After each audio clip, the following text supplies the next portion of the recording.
Is Cole Anthony joining Giannis in the Bucks? And Cooper Flagg drops 31 in his second Summer League game. So we're going to talk about a couple of those things in today's live stream. And we might get into grading some of the team's off-season moves and, me giving them a grade. So let's talk about that in this live stream. So first, let's talk about the news that, kind of came out today. And that was that Cole Anthony is going to probably get bought out by the Grizzlies, and he's likely going to sign with the Milwaukee Bucks.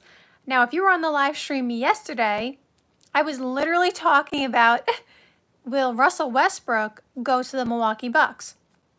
And the reason that I brought that up is because the Bucks need a point guard. Like, they obviously waived and stretched Dame, and even if Dame was still on the roster, he was hurt. So, we all knew they needed another point guard, right? Even though Kevin Porter Jr. can play the point guard role and Giannis can play point forward, they needed a point guard, right? So, although yesterday I was suggesting, maybe Russ will go there because all the teams that he was, linked to, like the Kings and the Knicks and stuff like that, they all got either their point guards or they already used their mid-level exception and stuff like that. So, it doesn't look like he's going to go to those places. But now the report comes out that Cole Anthony is actually going to be available and bought out by the Memphis Grizzlies, and that he's going to go to the Milwaukee Bucks. So this definitely gives them a point guard like, we all knew they needed. And so this is really good news for the Milwaukee Bucks because Cole Anthony, the Magic had obviously, once they drafted Anthony Black, I feel like, and obviously with Jalen Suggs too, even though Jalen Suggs was hurt, but the fact that the Magic drafted Anthony Black kind of, to me, signaled that one of them was going to go. And I didn't think it was going to be Jalen Suggs because of the way he was playing. And then because they just drafted Anthony Black, of course, they want to develop him. So Cole Anthony was kind of the odd man out. So it kind of seemed like it was heading in that direction that he was not going to be on the team for, much longer. So anyway, so he's going to get bought out by the Grizzlies. And so he's going to go to the Milwaukee Bucks. Now, this fills a much-needed, role and player that they needed. So this is going to be an awesome pickup for the Bucks because, again, the point guard market was slim to none. All the good point guards, were basically signed earlier in free agency.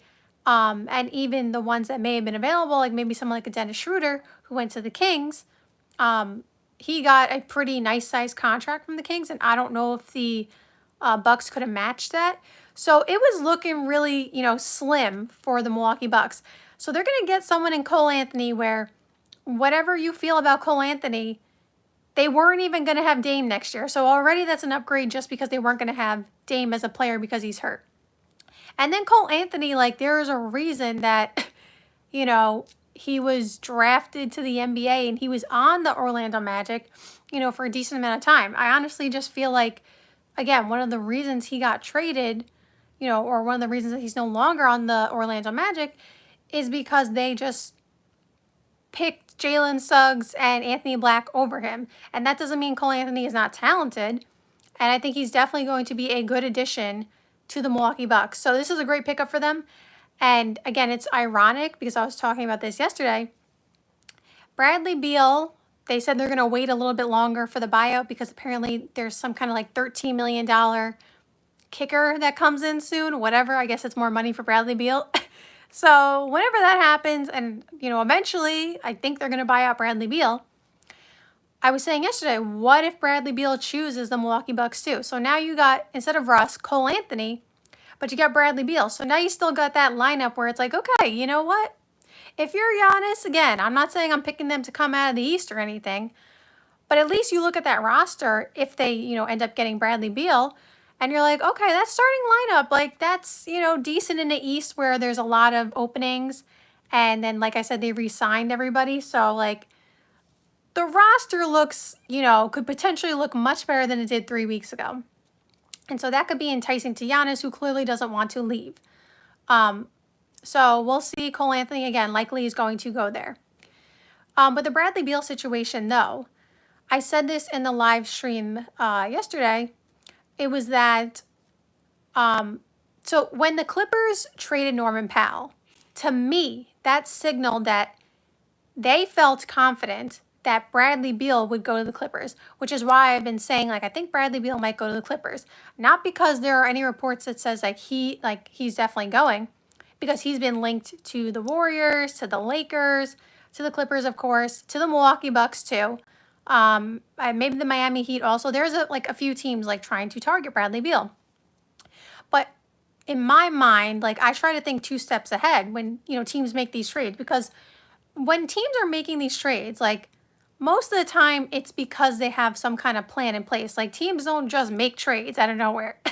If they do make trades out of nowhere, sometimes it's because I don't even know. But like, teams are usually looking ahead, right?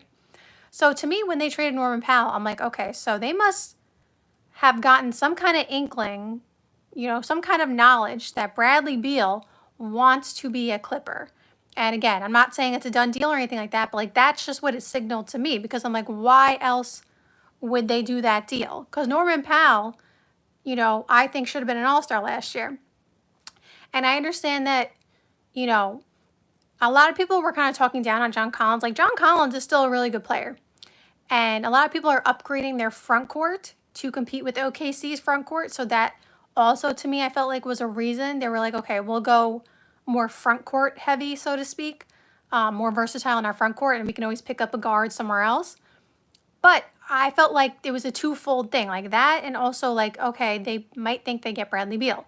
Whether they end up getting Bradley Beal is not, I don't know. So I say all that to say, Bradley Beal is linked, like I said, to a bunch of different teams. So he could go any of these teams. So I'm saying, if he does go to the Milwaukee Bucks, if they do end up getting him, their offseason turned out, a lot better than a lot of us expected. Let's quickly talk about Cooper Flagg, because I know, after his debut game, did not go as people were hoping for, all of a sudden, oh, Cooper Flagg, like, he's not going to be what we expected him to be and all that. And it's just like, it's one game. It's one summer league game.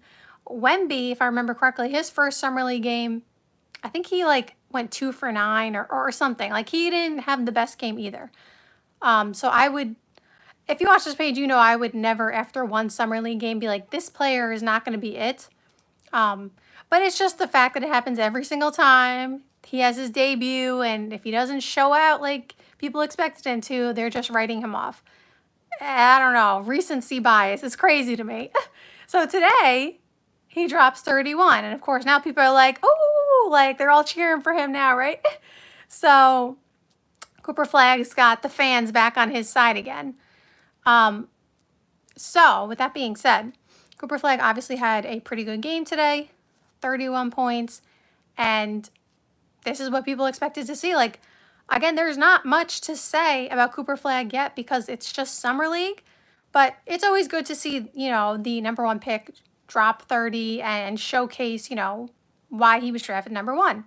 When the season starts, we will see what happens, right? But shout out to Cooper Flagg. He put on a great performance after his first game, didn't go as planned. So I congratulate him for that. And I think it's great that, he was able to come back after the last game didn't go as planned. But again, like, I don't think we should be making a big deal about, summer league, a couple of games here or there, you know what I mean? Like I think people go a little too far. Like, you can tell certain things and you can see certain things, of course, but like, to just either write him off completely from the first game or from the second game, be like, he's going to be the number 1 player in NBA history after, like, I'm just exaggerating. But the point is, like, people just go a little too far one way or another. Like, let's just see how it goes, take it slow, let's just, evaluate him from there. But shout out to him for dropping 31 because obviously he had a great game today.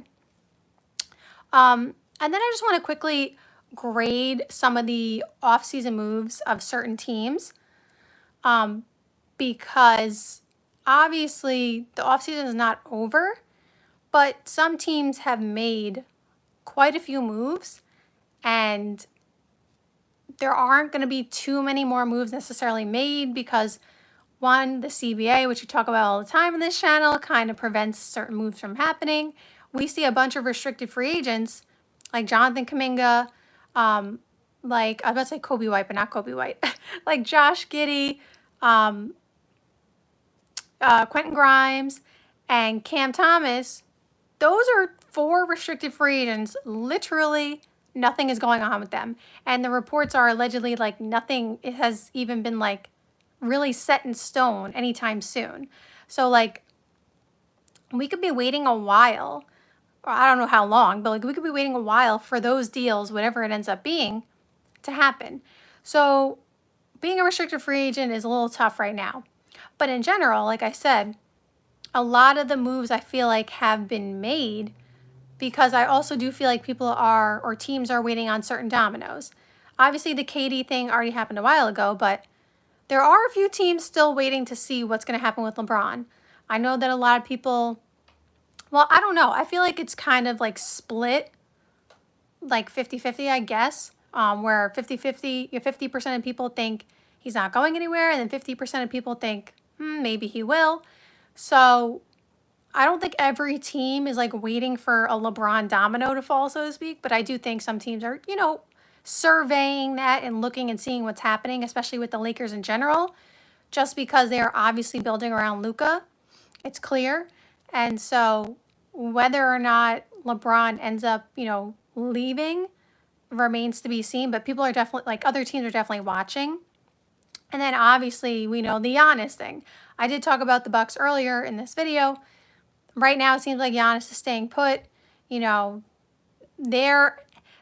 figured out a way to get some moves done this offseason. It's, again, so incredible that they figured out how to do it because, again, 3 weeks ago it wasn't looking so great, right? So getting Cole Anthony and then let's see if they get Bradley Beal would probably make Giannis feel a lot better about staying, at least for now. But teams are still monitoring the Giannis situation because if Giannis asks out by the trade deadline, let's say, like, teams are still going to want him. And so giving up all your assets right now, whatever it be, picks or players, when you have, a potential deal for Giannis, I don't know that teams are going to kind of put that away or just like use it, because what if Giannis becomes available? Then these teams, whatever teams it is, are going to want to try to get Giannis. So I do feel like teams are a little bit in a standstill because of the Giannis and potentially LeBron thing. Again, not fully, but a little bit. Like, teams are keeping their options open. I've talked about the Atlanta Hawks on this channel recently, especially because they've had a great offseason. So I'm giving them an A for their offseason. People are talking about the Atlanta Hawks offseason. As soon as they got Porzingis and they, what else did they do? Now I just forgot what they did. Why did I just forget what they did? Oh, they got that really big pick. They got the New Orleans pick. It's a 2026 unprotected pick, either swap from New Orleans or the Bucks. So if Giannis does leave and the Bucks are not good, it could be a number 1 pick from the Bucks, or it could be a number 1 pick from the Pelicans if they're not good. So they got that really awesome pick. I think Porzingis is a great pickup. Jalen Johnson should be back healthy next year. And I thought he had a chance to be an all-star last year. I know he obviously didn't, get the nod. And he got hurt too. He had the shoulder surgery. I felt like he had a good chance. So, I felt like he was having an all-star caliber season. And I don't know that he was getting credit for that, like the way he was playing, just because the Hawks were not, a top-tier team. And if a player was going to get an all-star nod, it was going to be Trae Young. And because, again, they were like in 10th place, 9th or 10th place. It was unfortunately going to be a scenario where they weren't going to get 2 all-stars, but I felt like Jalen Johnson could have been an all-star last year. He really could have. Like, he earned that. So I give the Atlanta Hawks an A for their offseason. They have done great for themselves. And again, in the East that's wide open, they have put themselves in position to potentially make some kind of run.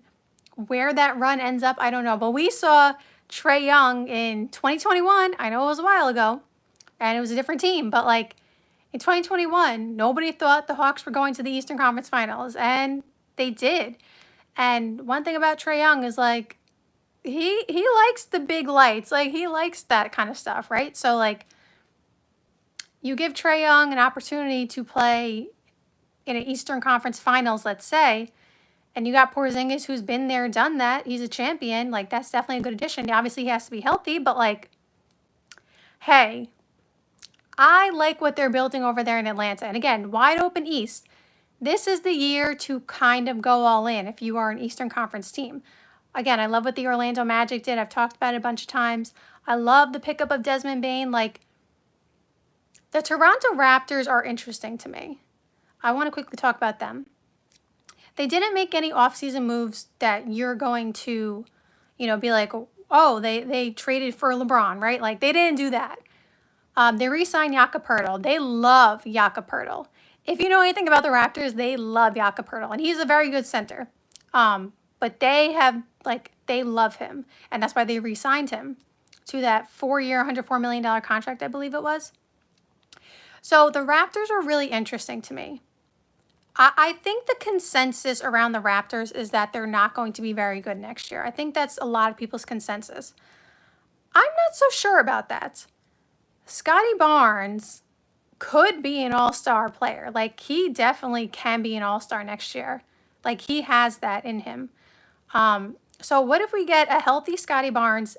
I don't know if you remember, but they traded for Brandon Ingram.